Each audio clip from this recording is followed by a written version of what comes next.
The woman ripped off her clothes and started running her hands frantically over her own body. It looked strange from the outside, but she was checking for something specific, whether any spider larvae had burrowed into her skin.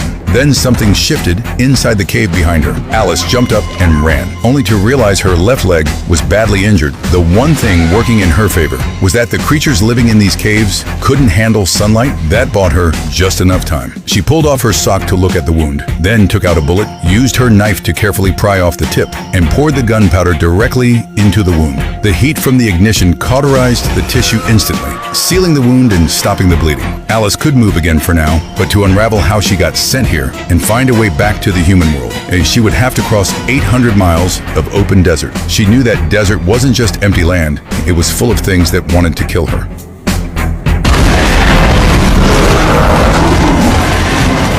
Horned creatures blocking the path ahead, and massive spiders watching from behind.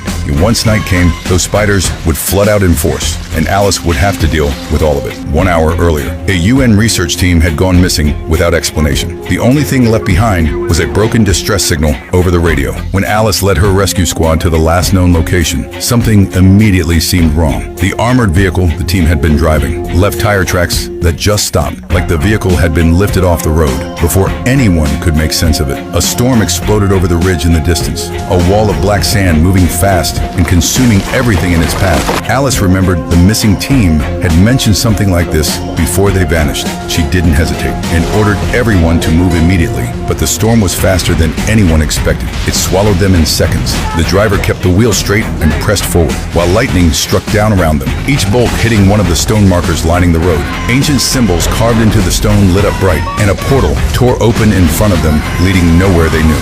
What the hell is that? Watch out! Damn it! Brace yourself! Yes! The impact knocked everyone out cold. The armored vehicle went over the edge of a cliff.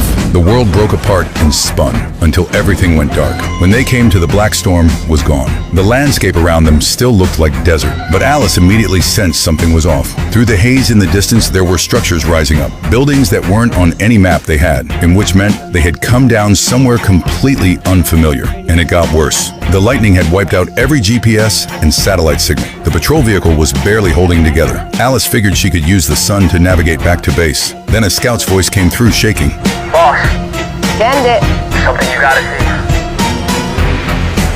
When Alice reached the observation point, she found what was left of the research team they had been looking for. They were all dead. The squad moved forward in a V formation. What they found on the ground stopped them cold. Every body had been completely carbonized. The sand itself had melted into glass. A temperature close to 2,700 degrees Fahrenheit would be needed to do that. Nothing short of a nuclear blast produces that kind of heat. Scattered shell casings told them the team had gone down fighting, but the enemy had left no trace behind. That made no sense at all. Alice ordered the squad to push deeper into the desert. What they didn't know was that someone nearby had already spotted them, but before he could call out a warning, every member of the squad stopped dead and looked up. A skeleton of a creature rising like a mountain range in front of them. The bones stretched over 300 feet. On the ridge above them, Tony suddenly went rigid. He started signaling frantically for them to get out, but the squad was already on edge and opened fire on him by reflex.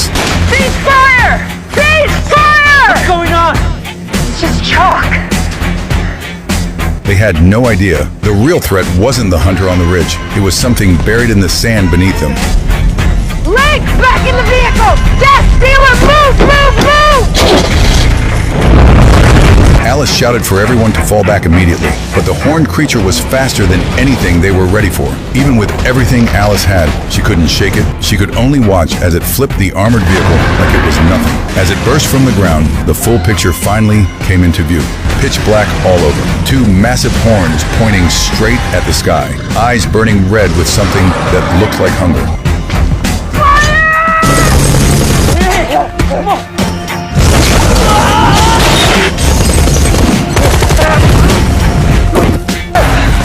Give me a hand!